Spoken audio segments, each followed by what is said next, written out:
सभापति महोदय, मैंने अभी सत्ता पक्ष के 4 माननीय सदस्यों को और एक मुख्यमंत्री जी के हेलीकॉप्टर से लटके सलाहकार का भाषण सुना। मैं उम्मीद कर रहा था कि अब 4 साल बाद वो इस बात को सदन में रखते कि 4 साल और हमारे इस अंतिम बजट में हमने अब तक जितने बजट रखे, हमने अब तक बजट के माध्यम से इस जन आवाम से जो वादे किए, उन पर इतने वादों पर हम खरे उतरे। मैं दलील सुन रहा था और मैं कहूं कि एक तरन्नुम निकल रहा था। गहलोत साहब के स्तुति गान अलग अलग अंदाज में मान्य सदस्यों ने किया, मैं उनको बधाई देना चाहूंगा। सभापति महोदय, एप्रोप्रिएशन बिल और वित्त बिल आर्टिकल 204(1) के अंदर सरकार की मजबूरी है, सरकार लेकर आई, संवैधानिक उत्तरदायित्व को पूरा करेगी और निश्चित तौर पर मुख्यमंत्री जी के उसी तोता रिटर्न अप्लाई उत्तर के बाद आंकड़ों में कुछ नहीं रखा। पहले तो प्रतिपक्ष के नेता हुआ करते थे, उनको कहते आप भावुक हो, आप मीडिया के सामने जाते ही भड़क उठते हो। अब भी कोई इसी प्रकार की 2-4 बातें कह के, और हमारे अब तक सदन के अंदर जिन मान्य सदस्यों ने जो बातें कही उनका हमें उत्तर मिलने वाला नहीं, ये मैं जानता हूं। सवाल इस बात का है सभापति महोदय कि जिस विनोयक विधेयक के माध्यम से आज सदन से सरकार जो 4,03,547 करोड़ की बड़ी राशि की अनुमति ले रही है, और इसकी व्यवस्था होगी तो होगी कैसे? अभी जब सांगानेर से आने वाले मान्य सदस्य कह रहे थे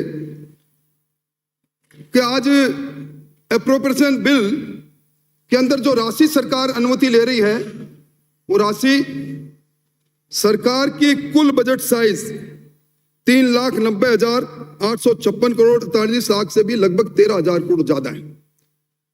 सभापति महोदय, मैं सदन का ध्यान बजट 2023-24 के बजट पैरा 267 की ओर आकर्षित करना चाहूंगा। इसमें लिखा है कि रेवेन्यू रिसिप्ट, सरकार की रेवेन्यू रिसिप्ट जो इन्होंने अनुमान लगाया है 2,33,988 करोड़, और सरकार का रेवेन्यू एक्सपेंडिचर 2,58,883 करोड़, यानी ये जो 24,895 करोड़ के घाटे का बजट है। इस बजट साइज को वित्त पोषित करने के लिए कौन से एक्स्ट्रा बोरिंग आप करेंगे? सदन के नेता को जरूर इस बात को बताना चाहिए। सभापति महोदय, मैं सदन का ध्यान बजट एट ग्लांस पेज 1 की ओर आकर्षित करना चाहूंगा, जिसमें सरकार का ऑन स्टेट टैक्स रेवेन्यू है, कुल जो रेवेन्यू रिसिप्ट है वो है 2,33,988 करोड़, और इसमें सरकार का खुद का ऑन टैक्स रेवेन्यू 1,14,159 करोड़। केंद्रीय करों में हिस्सा, ये आप ही की किताब है, 61,552 करोड़, और केंद्रीय सहायता 33,981 करोड़, और नॉन टैक्स रेवेन्यू 24,284। यहां मुझसे पहले बोलते हुए बहुत से सत्तारूढ़ दल के वक्ताओं ने कई बातें केंद्र के बारे में कही। सभापति महोदय, ये तो हर अर्थशास्त्र को जानने वाला जानता है कि हमारे पास अगर पैसा होगा, रेवेन्यू रिसिप्ट में हमारे पास पैसा होगा, हम हमारे विकास के कामों को अंजाम दे पाएंगे। अब इस रेवेन्यू रिसिप्ट में केंद्रीय करों का हिस्सा और ये केंद्रीय अनुदान 61,552 और 33,981 कुल मिला के सभापति महोदय राशि होती है 95,533। यानी जिस सरकार के लोग केंद्रीय सरकार को पानी पी पी कर बात करते हैं। हाँ, ये बात जरूर है, मुख्यमंत्री जी कहेंगे कि हमारा वित्त फाइनेंस कमीशन से मिली हुई रिकमेंडेशन के आधार पर पैसा आता है, पर केंद्र सरकार पर आरोप लगाने वाले लोगों को यह तो सोचना चाहिए कि कुल रेवेन्यू रिसिप्ट का लगभग 40% से ज्यादा पैसा ये केंद्रीय करों में हिस्सा और हमारी केंद्रीय करों के अनुदान से आ रहा है। सभापति महोदय, ये जो सबसे बड़ी चिंता की बात जो मैं सदन के सामने रखना चाहता हूं, मुख्यमंत्री जी के लिए भी चिंता की बात है। मुख्यमंत्री जी, आपकी बजट साइज है 3,90,856 करोड़ और आपने की कुल राजस्व प्राप्तियां जो मैंने पहले बताया 2,33,988 करोड़, यानी दोनों में अंतर है जो 1,56,868 करोड़ रुपए, ये 1,56,868 करोड़ रुपए ये आप कहां से लेंगे? आपके पास दो ही चारे हैं, पब्लिक अकाउंट से आप कर्जा लें, नेट बोरोइंग लें, और ये जो मुझसे पहले वक्ता कह रहे थे ये बात सही है। FRBM एक्ट आया, हमें राज्य सरकारों को अनुशासन की पर्दी में बांधने के लिए आया। GSDP का 38.5% से ज्यादा आप बोरोइंग कर नहीं सकते। यक्ष प्रश्न यह उठता है कि इस 38.5% के इस नेट बोरोइंग की लिमिट को, हो सकता है may be wrong, wanted to be wrong, मैं कोई अर्थशास्त्री नहीं, पर मैंने जो कुछ देखा ये 38.5% की जगह पर ये 41% के आंकड़ों को छू रही है। सभापति महोदय, मैंने पहली बार, हमें बजट साइज बढ़ानी है। बजट साइज बढ़ाने के लिए हम किस किस प्रकार के काम करते हैं, मैं धन्यवाद देना चाहूंगा। बहुत बुद्धिजीवी लोगों की टीम मुख्यमंत्री जी के पास है।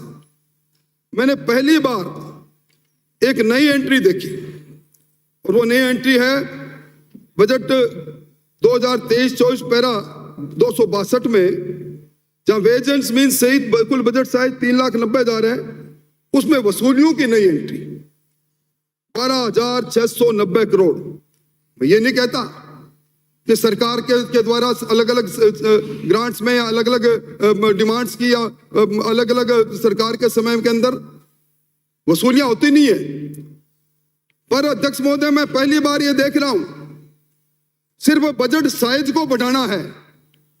और अध्यक्ष महोदय, बजट साइज को बढ़ाना है, उसके अंदर ये 12,690 करोड़ की नई एंट्री। मुख्यमंत्री जी, बजट के आंकड़ों के अंदर कुछ भी बात हो सकती है, यहां एक्चुअल से बातें हैं। CAG की रिपोर्ट में, मैं CAG की रिपोर्ट के 2021-22 की CAG की रिपोर्ट है मेरे पास, और पेज 7 उसमें लिखा है कि रुपया आता कहां से है और रुपया जाता कहां से है। मैं ये बात इसलिए कह रहा हूं, तमाम आंकड़ों के आधार पर हमारे विद्वान सिरोही से आने वाले मान्य सदस्य ने रेवेन्यू रिसीट, रेवेन्यू एक्सपेंडिचर के साथ साथ बजट साइज के अनुसार रेवेन्यू एक्सपेंडिचर की भी बात कही, पर ये मेरा कागज नहीं है, ये कागज है CAG का, और इसमें लिखा है उन्होंने 44.32% तो टैक्स रेवेन्यू है अध्यक्ष महोदय, और 34.87 ये सिर्फ लोक ऋण, और 12.50 ये केंद्र से अनुदान। और ये पैसा जाता कहां है सभापति महोदय, अध्यक्ष महोदय? 19.50 हम विकास की बात करें, हम ओल्ड पेंशन के लेकर खाक बजा रहे हैं, मैं उस पर ओल्ड पेंशन का विरोधी नहीं, हमें सोशल सिक्योरिटी एक्ट की बात कर रहे हैं। आज राजस्थान खड़ा कहां है? CAG की रिपोर्ट कहती है कि राजस्थान के अंदर 100 रुपए में से 19.50 पैसे तो वेतन भुगतान में जाते हैं, और 19.31 पैसे ऋण के पुनर्भुगतान में, जो पहले ऋण ले लिया, और 9.67 पैसे ब्याज की अदायगी में जाते हैं, और 8.04 पैसे पेंशन में। यानी जो पैसा आया उसका 56.5% पैसा जो 1 रुपए में इन 4 गतिविधियों में चला जाते हैं। हम विकास की लंबी लंबी बात करें। अध्यक्ष महोदय, आप आसन पर विराजे। अध्यक्ष महोदय, मैं अपने आप को रोक नहीं पा रहा, मैं बधाई देना चाहूंगा अध्यक्ष महोदय, आपके नेतृत्व में 15वीं विधानसभा का ये सत्र इस बात के लिए याद किया जाएगा कि आपकी सरपरस्ती के अंदर पक्ष और विपक्ष ने महामहिम राज्यपाल महोदय के अभिभाषण से प्रारंभ होकर इस विधेयक तक सकारात्मक दृष्टि से भाग लिया। 15वीं विधानसभा का यह सत्र प्रोडक्टिविटी के लिहाज से राजस्थान की विधानसभा के इतिहास में याद किया जाएगा। और अध्यक्ष महोदय, आप विराजे इसलिए कह रहा हूं, यह आप ही का नेतृत्व था कि 83 जो प्रिजाइडिंग ऑफिसर की कॉन्फ्रेंस यहां हुई और उसमें इस बात को कहा गया कि विधानमंडलों की बैठकें निरंतर कम होती जा रही है, वर्ष में कम से कम 60 बैठकें हों। आपकी भी इसके प्रबल समर्थक रहे और निश्चित तौर पर अध्यक्ष जी, जब विधानसभा की बैठकें चलती है तो प्रशासन तंत्र पर विधायिका का नियंत्रण भी रहता है। और इस 15वीं विधानसभा के अंदर मुख्यमंत्री जी एक रिकॉर्ड आपने भी बना डाला। मैं विधानसभा के पिछले कई बार का सदस्य हूं। सबसे कम विधानसभा के अंदर अगर कोई उपस्थिति रही तो मुख्यमंत्री जी आपकी रही। ये तो आपकी संवैधानिक जिम्मेवारी रह गई या मजबूरी रह गई कि राज्यपाल महोदय के अभिभाषण का उत्तर देने आपको आना पड़ा, आपको बजट पठन के लिए आना पड़ा, बजट रिप्लाई के लिए आना पड़ा और आज आना पड़ा। सभापति महोदय, अध्यक्ष महोदय, आप नाथद्वारा से आते हैं।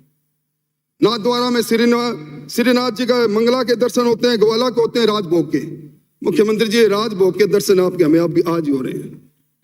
मैं समझता हूं कि अगर इस 15वीं विधानसभा के कार्रवाई वृत्तांत को कोई पढ़ेगा, सबसे कम अगर वृत्तांत में भाग हो तो होगा तो मुख्यमंत्री जी का होगा।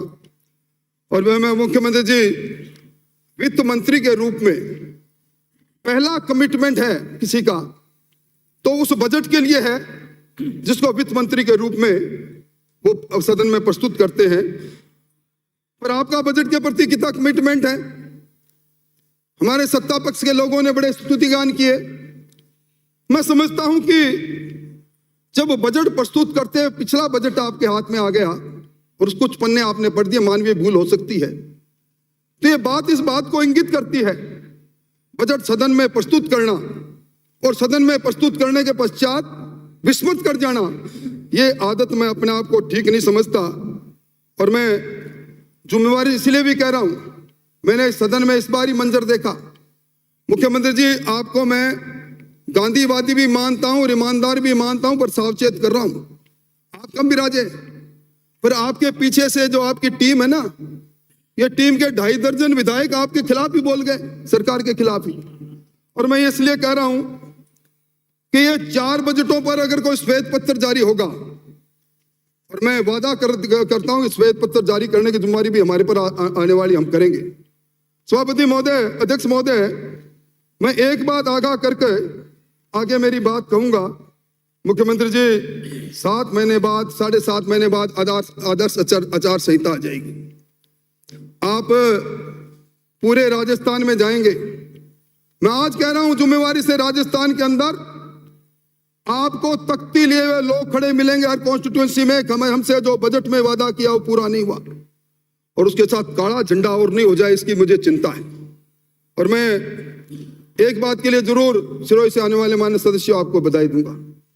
सलाहकार बने, डी फैक्टो सलाहकार नहीं बन पाए, डी जोरो सलाहकार नहीं बन पाए, वैधानिक रूप आपको नहीं मिला मान्य सदस्य। पर अफसोस मुझे इस बात का है कि आप मुख्यमंत्री जी ने इस बजट निर्माण जैसी महत्वपूर्ण में भी कार्य में भी आपको याद नहीं कि आपके सलाहकार नवरत्न मंडल सभा अध्यक्ष महोदय, और नवरत्न मंडल जब आप उद्योगपतियों को बुलाते हो, नौजवानों को बुलाते हो, किसानों को बुलाते हो, आपको नहीं बुलाया।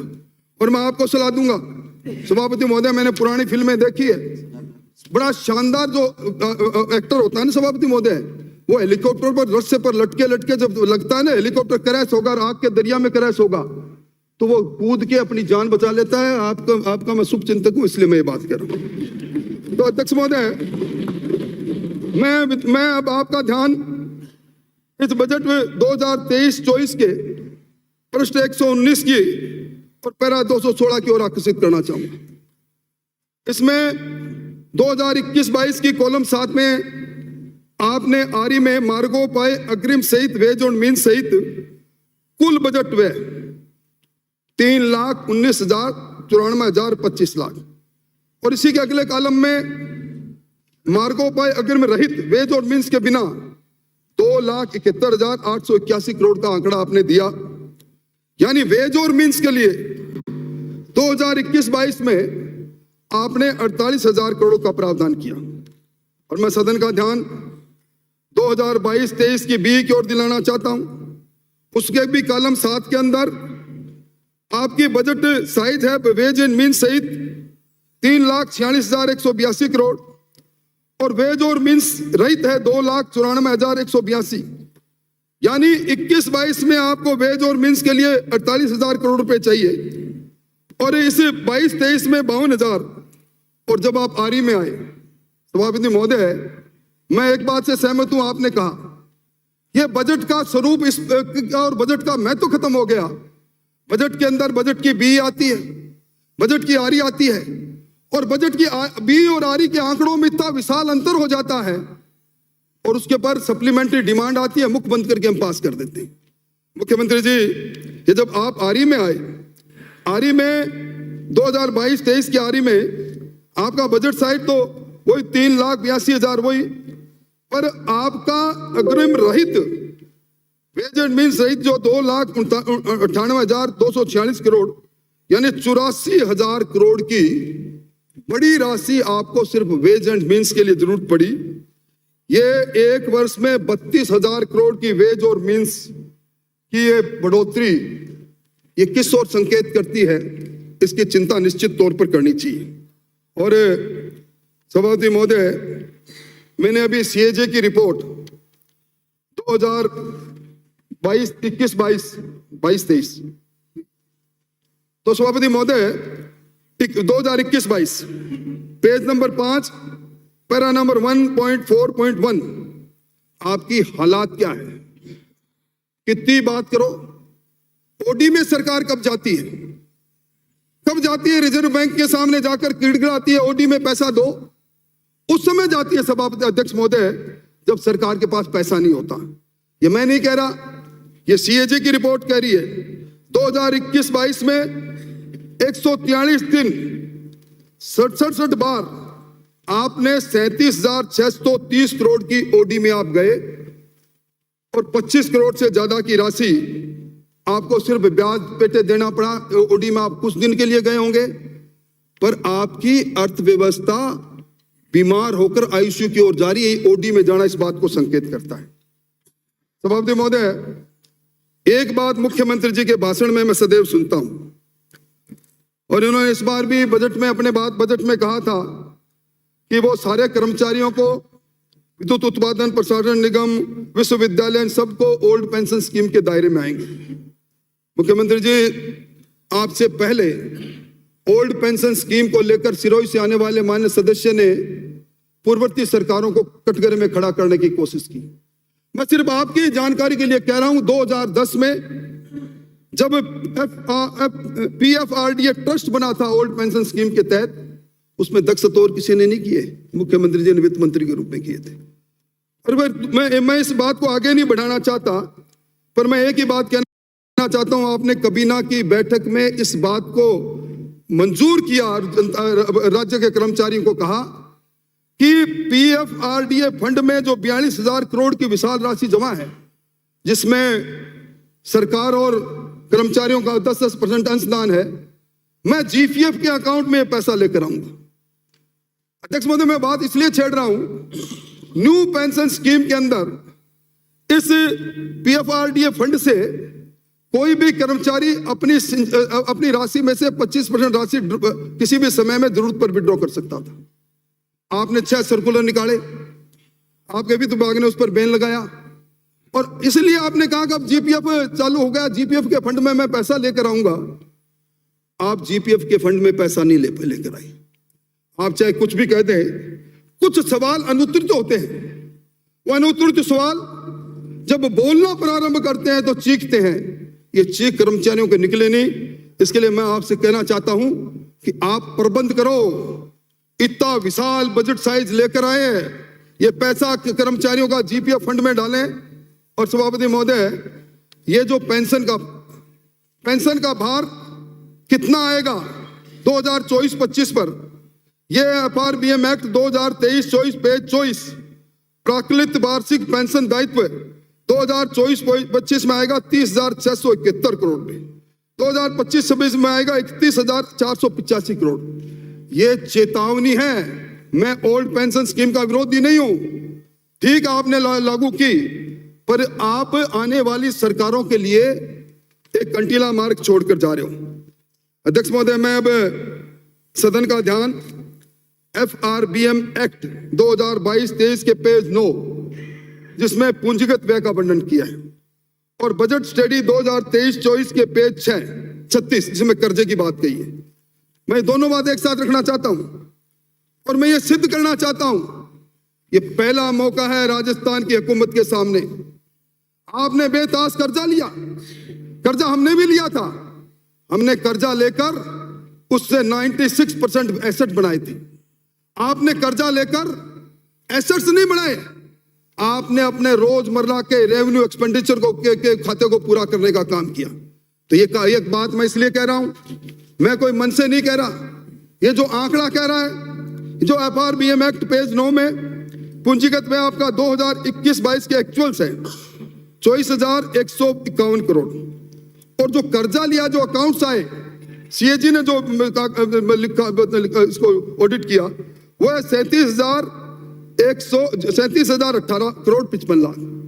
यानी पूंजीगत व्यय जिससे हम एसेट्स बनाते हैं, घोषणा करते हैं, मुख्यमंत्री जी ने इनकी घोषणा पूरी जोड़ेंगे तो पता लगेगा कितने लाख करोड़ की घोषणा कर डाली।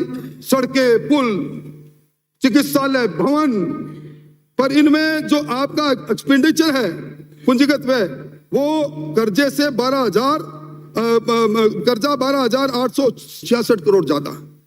2022-23 की आरी में मैं बात करूं तो आपका पूंजीगत व्यय था 29,141 करोड़, और कर्जा जो आरी में आपने लिया तो उसमें तो रिकॉर्ड बनाना ही है अपने को, 40,696 करोड़, यानी 11,555 करोड़ रुपया। अध्यक्ष जी, ये पूंजीगत व्यय से ज्यादा कर्जा, और अब इस बार जो आप कीर्तिमान स्थापित करने के लिए बी लेकर आए हो, ये बी कभी आपने आज तक पूरी नहीं की, मैं आगे बताऊंगा।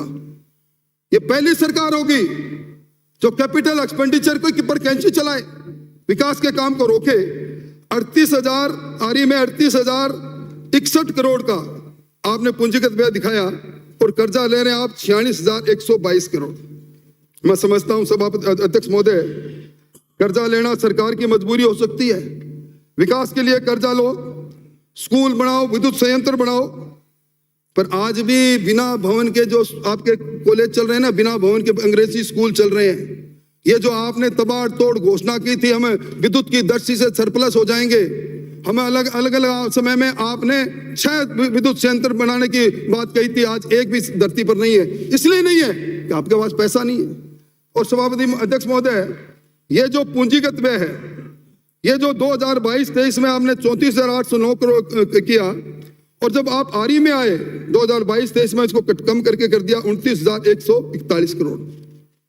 ये सभा अध्यक्ष महोदय, ये 3,252 करोड़, ये फिगर कितना भी हो सकता है, पर राजस्थान में विकास के सपने दिखाकर सपनों को तोड़ना नहीं, सपनों को आग लगाने के समान है। और मैं निवेदन करना चाहता हूं कि ये अभी सभापति महोदय RBI की एक रिपोर्ट आई थी। RBI की रिपोर्ट ने कहा कि अगर इंफ्रास्ट्रक्चर पर 1 रुपया खर्च करते हो तो उसी फाइनेंशियल ईयर में 245 रुपए का रिटर्न मिलता है। आप धन्यवाद, केंद्र सरकार के बारे में बहुत बात कही, पर सिरोही से आने वाले माननीय सदस्य, केंद्र सरकार के 2023-24 के बजट में जो कैपिटल एक्सपेंडिचर है उसमें से 33% की बढ़ोतरी की है। पहली बार 10 लाख करोड़ का प्रावधान किया, 10 लाख करोड़। और मैं समझता हूं नहीं सब अध्यक्ष जी, 2023-24 के बजट में केंद्र सरकार ने एक नया योजना लाकर राज्यों को बताई है। इंफ्रास्ट्रक्चर के लिए 50 वर्ष के लिए ब्याज मुक्त आधारभूत संरचनाओं को मजबूत करने के लिए राशि देने का प्रावधान रखा है। अब आप हमेशा अगर जेब में पत्थर ही रखोगे, कलयुग है, मुख्यमंत्री जी को पत्थर कोई नहीं खाता, हाथ तो आगे करेगा ही। ऐसी योजनाएं अपने चलते हैं, बात करते हैं आपको। पर मैं निवेदन करूं अध्यक्ष महोदय, मुख्यमंत्री जी का वित्तीय प्रबंधन बड़ा शानदार है। ये CAG की रिपोर्ट है 2021-22 के बजट पैरा 7.10, आपने अपने रेवेन्यू रिसिप्ट को बढ़ाने के लिए रास्ते बड़े जोरदार चुने। ये सीएजी की रिपोर्ट कह रही है 31 मार्च 2022 तक कुल 2053 पीडी खाते थे और अकेले मार्च महीने में 152 और खोल लिए और आपने उसमें पैसा कितना डाला? 59,750 करोड़ रुपए 31 मार्च को पीडी खाते में, और इसमें अकेले मार्च महीने में 7,296। और ये इसका एक कारण सभापति महोदय सीएजी ने इसलिए पकड़ा कि जब कभी भी घोषणा कर दी, घोषणा करने के बाद विकास का काम हुआ नहीं, क्योंकि वो तो धरती पर आया नहीं कोई काम। पैसा पीडी अकाउंट में डालो, 31 मार्च निकले तो रेवेन्यू रिसिप्ट में डाल लो और फिर कह दो कि देखो हमारा रेवेन्यू डेफिसिट कम हो गया। मैं समझता हूं, और इसमें मुख्यमंत्री जी 18,221 करोड़ रुपए तो अनस्पेंड पड़े रहे। ये मेरी बात नहीं, ये रिपोर्ट है। और इसलिए मैं निवेदन करना चाहूंगा अध्यक्ष महोदय कि सरकार की जो हालात है, सरकार घोषणा करके भूल जाए, ये सरकार की आदत है। पर सरकार की हालात क्या है? मैं सीएजी की रिपोर्ट 21-22 पेज 6 पैरा 1.4.2 की ओर ध्यान आकर्षित करना चाहूंगा। उसमें कमिटेड रेवेन्यू एक्सपेंडिचर, जो एक्सपेंडिचर होना ही होना है, वो कमिटेड रेवेन्यू एक्सपेंडिचर सीएजी ने अपने अकाउंट्स में लिखा है, जिस फिगर पर आप और हम कोई विवाद भी नहीं कर सकते, 1,47,854। और इसी जो कि कुल आपकी राजस्व प्राप्तियां 1,83,290 का 80% है। अब सभापति महोदय, विकास की बात हम कितनी थोती बातें कर लें, आपका रेवेन्यू रिसिप्ट का 80% तो कमिटेड रेवेन्यू एक्सपेंडिचर है। और अगर नॉन कमिटेड रेवेन्यू एक्सपेंडिचर की बात करूं तो यह 61,936 करोड़ रुपए, जो रेवेन्यू रिसिप्ट का है 1,83,290 का 33%। और ये राजस्व व्यय और राजस्व प्राप्तियों का अंतर मैंने पहले बता दिया। और मैं समझता हूं कि राज्य की कुल राजस्व प्राप्तियां, इसमें हमारा ऑन टैक्स रेवेन्यू भी है, हमारा सेंटर टैक्स भी है, non tax revenue, union grant भी है। और ये जो पैसा है, चिंता इस बात की है, सीएजी क्या कह रही है? सीएजी कह रही है कि इस पैसे में 56,602 करोड़ वेतन में गए, 28,101 करोड़ ब्याज अदायगी में गए, 23,391 करोड़ 23,391 करोड़ पेंशन में गए, और सब्सिडी में गए 23,364 करोड़, और सामाजिक सुरक्षा की पेंशन में गए 9,240 करोड़, और अन्य अनुदान में गए 6,640। कुल मिला के ये 70.5% पैसा इन चीजों में खर्च हो रहा है। हाँ, सरकार को निश्चित तौर पर, आप सोशल सिक्योरिटी एक्ट की बात करते हो, मैं उसके विरुद्ध में नहीं हूं, पर हमें यह कह देना चाहिए कि हमारा ध्येय अब इस राजस्थान में 1 इंच सड़क बनाने का, 1 भवन बनाने का नहीं है, क्योंकि पैसा हमारे पास नहीं है।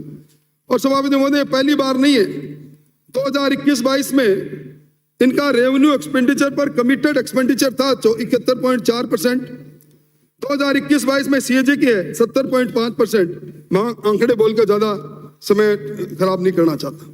मुख्यमंत्री जी, आपने अपने बजट रिप्लाई में एक बात कही थी, चिंता की बात भी थी, और अध्यक्ष जी आज आप भी कह रहे थे कि केंद्र सरकार अब अपने केंद्रीय परिवर्तित योजना में जो केंद्रीय हिस्सा है उसको कंसोलिडेटेड फंड में नहीं डालकर उसको पीडी अकाउंट में, उस योजना के पीडी अकाउंट में डालते।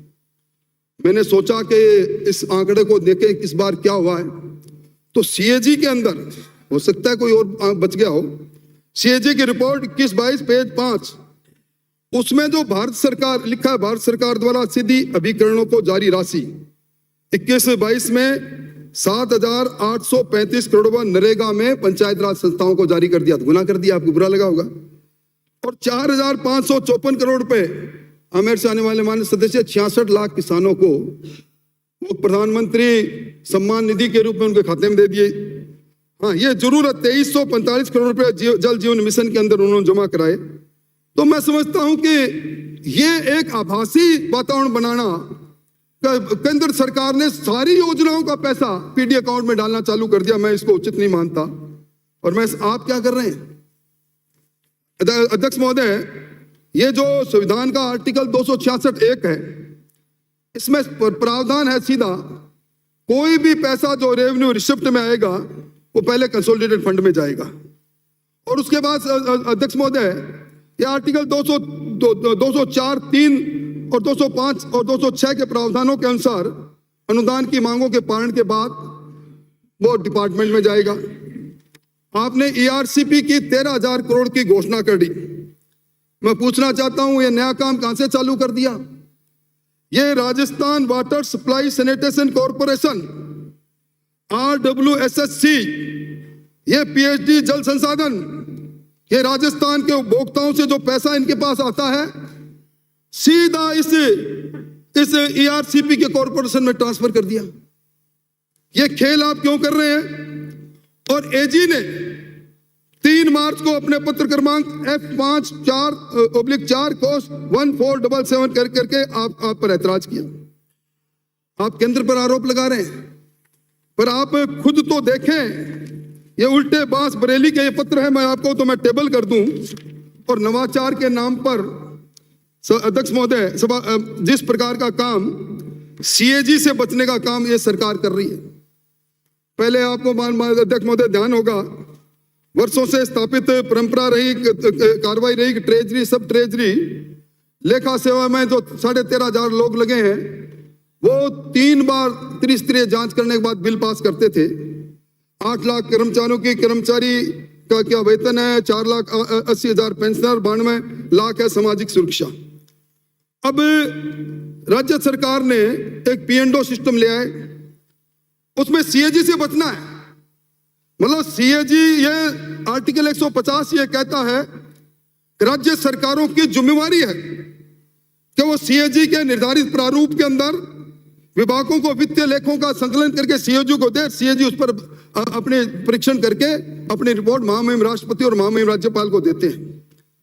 आपने पीएनडो के नाम पर, ऑटो बिल जनरेशन के नाम पर 13,500 अकाउंट्स के सारे कर्मचारी अधिकारियों को निठल्ला बनाकर एक नए सिस्टम में चेक एंड बैलेंस को समाप्त करके और आप सीधा इस प्रकार का काम करने लग गए।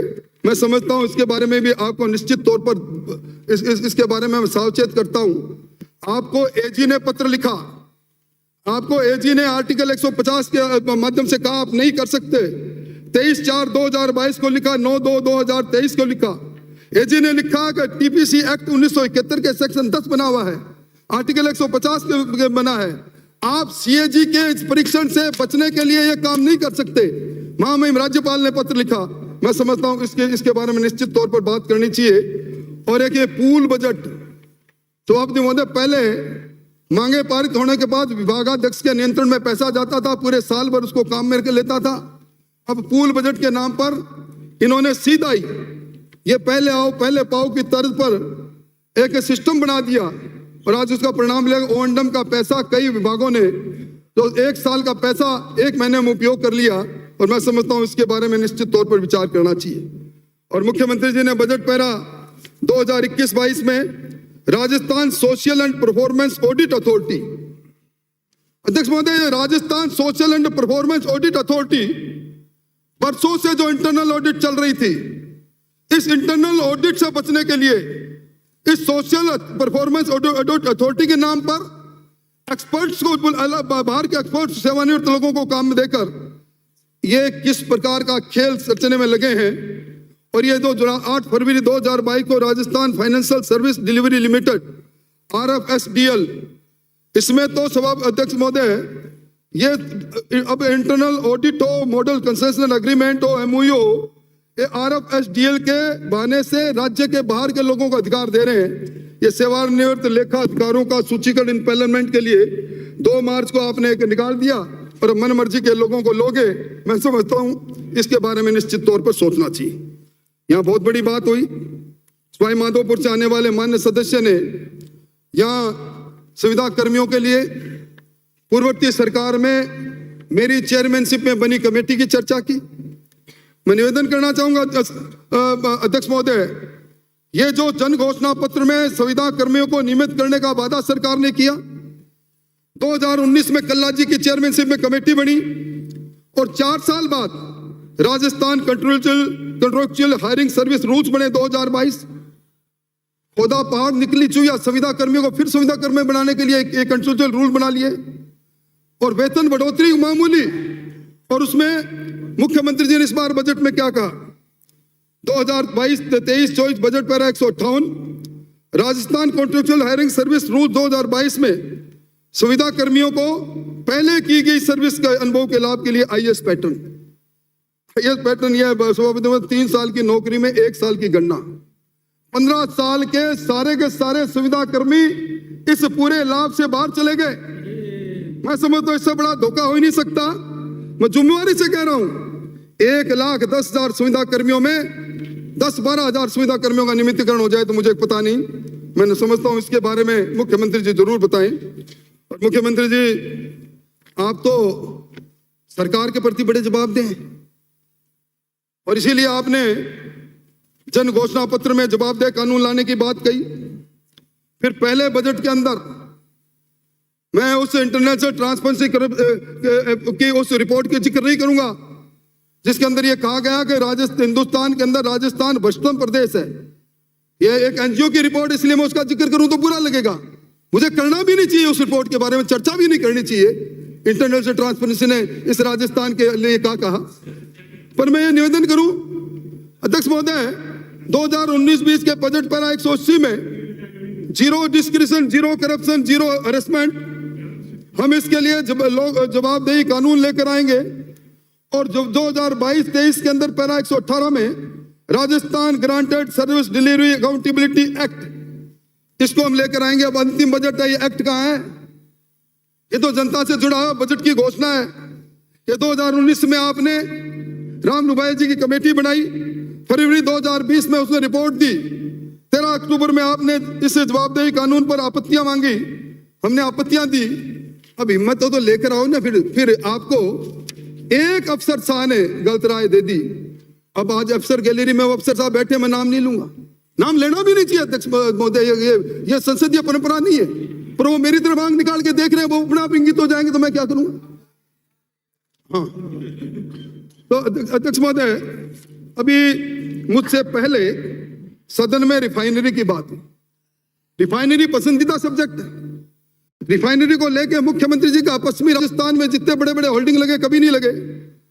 2013 में आचार संहिता से 13 दिन पहले आपने इसका सोनिया जी को बुलाकर उद्घाटन करवाया, शिलान्यास करवाया। उस दिन ना एनओसी थी पर्यावरण की, ना जमीन का रूपांतरण था, पर सैया भैया कतवाल तो फिर डर का आप मुख्यमंत्री जी ठीक किया आपने, हम उसको बुरा भी नहीं मानते।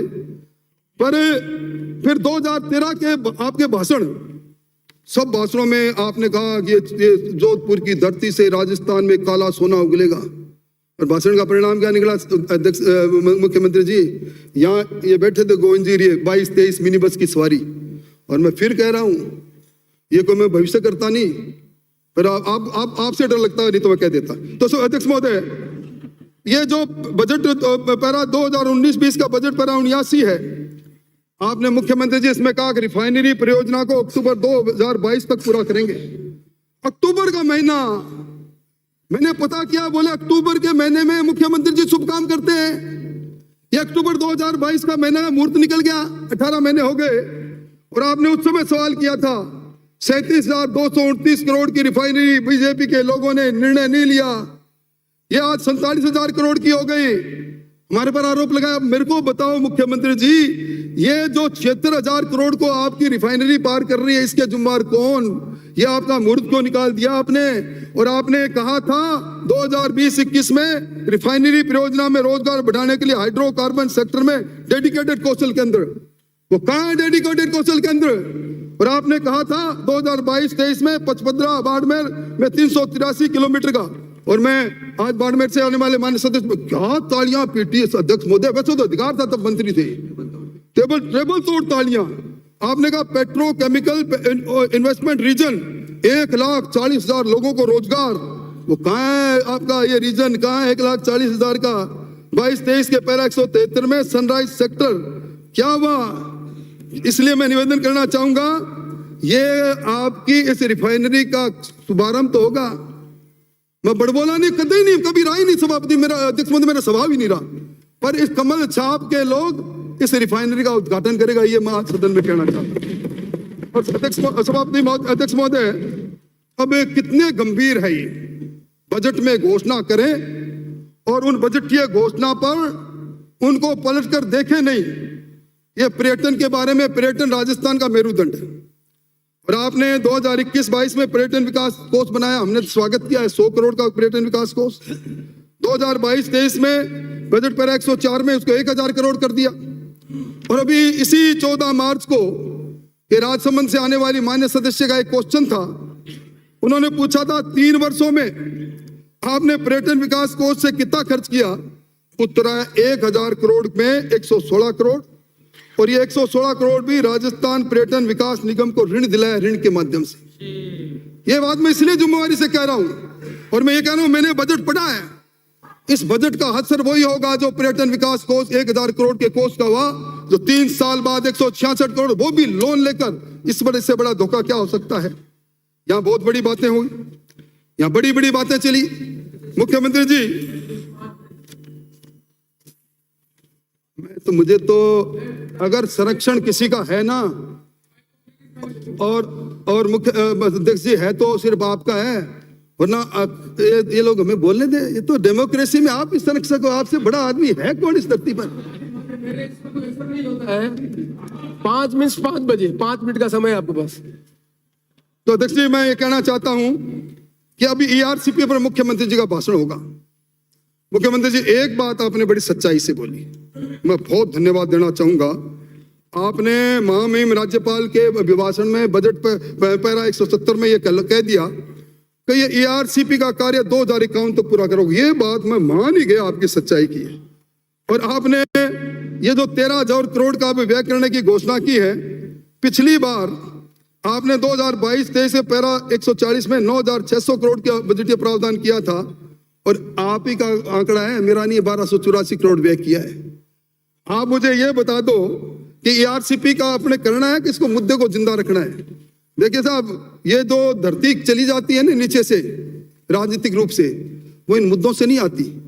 और मैं निवेदन करूं, अगर राजस्थान के लोगों की योजना हमने बनाई, ये जो आप 13 जिलों की जीवन दायिनी कह रहे हो ना, राजस्थान के लोगों को यह मालूम पड़ गया कि धौलपुर में 72,500 हेक्टर और सवाई माधोपुर में 1,29,000 हेक्टर, उसके अलावा अलवर में पूरे जिले में 9,402, वर्तमान में 1165, 200 में 534। ये पता लग जाएगा ना इनके इन बाकी जिलों में तो कुछ ही नहीं है। मेरा खुद का जो गांव है ना साहब, उसके जितना एरिया भी नहीं आएगा। और इसके साथ ही मैं निवेदन करूं, आपकी सरकार थी जिस बात को लेकर आप कोसते हो ना, वाटर डिपेंडेबिलिटी को लेकर, ये 11/11/1975 में योजना आयोग, 21/9/2004 में जल संसाधन, 31/7/2003 में योजना आयोग, 16 परियोजना बनी अब तक राष्ट्रीय परियोजना, एक में भी 75% वाटर डिपेंडेबिलिटी का अलावा बनी तो बताओ। और मैं एक निवेदन करना चाहता हूं, ये जो प्रधानमंत्री जी कह के गए ना, इसमें कोई राजनीति नहीं।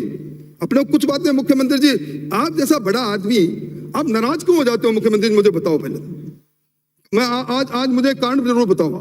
ये जो प्रधानमंत्री जी कह के चले गए, इंटर लेवर लिंक परियोजना, पार्वती काली सिंह चंबल लिंक परियोजना PKC में ERCP के साथ जोड़कर जो SCILR की 20वीं बैठक में जो 13 अक्टूबर 2022 को निर्णय हुआ, इसको मान लो मुख्यमंत्री जी, वहां पानी भी आ जाएगा। 90% राशि केंद्र सरकार देगी, 10% आप दोगे। इसलिए मैं निवेदन करना चाहूंगा। और अध्यक्ष महोदय, मुझे आप टोको, इससे पहले महात्मा गांधी जी से आपका बहुत प्रेम है।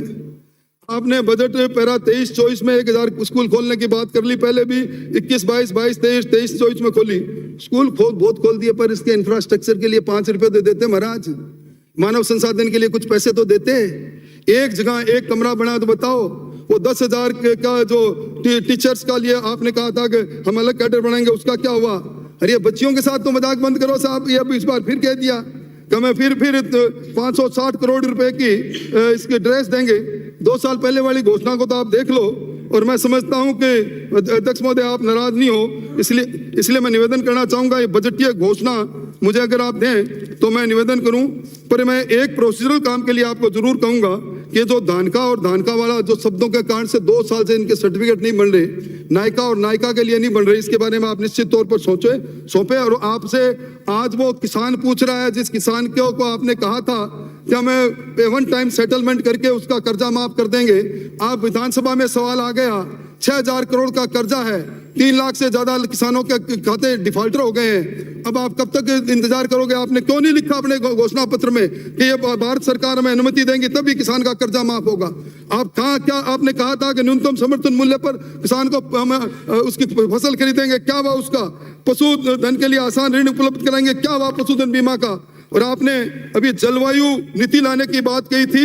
कल अध्यक्ष महोदय आज के अखबार में real time air pollution agency ने कहा कि देश विश्व के सबसे 100 शहरों में राजस्थान है। कहने को बहुत था, पर मैं और सबकी नाराजगी सहन कर सकता हूं, आपकी नहीं। आपने मुझे समय दिया। मुख्यमंत्री जी, ये जो आप फाइनेंस बिल लेकर आए हो, इस फाइनेंस बिल के माध्यम से आप जो ये स्टाम्प एक्ट के 1998 की धारा 59 में और इसके शेड्यूल 33 में जो संशोधन लेकर आए हो, आप तो कह रहे थे कि मैंने टैक्स नहीं लगाया, इसमें आप टैक्स की राशि को बढ़ा रहे हो। मैं समझता हूं ये नहीं बढ़ाओ तो ज्यादा ठीक है। और ये जो आपने इस स्टाम्प ड्यूटी पर कोरोना का सेस लगाया था 10%, आज कोरोना को गए काफी टाइम हो गया, इसको आप वापस करें। और मुख्यमंत्री जी, मेरी शुभकामनाएं। अपने फिर मिलेंगे, नए हालात में मिलेंगे, बड़े प्यार से मिलेंगे और फिर आपके पड़ोस में मैं आऊंगा। धन्यवाद। माननीय मुख्यमंत्री जी।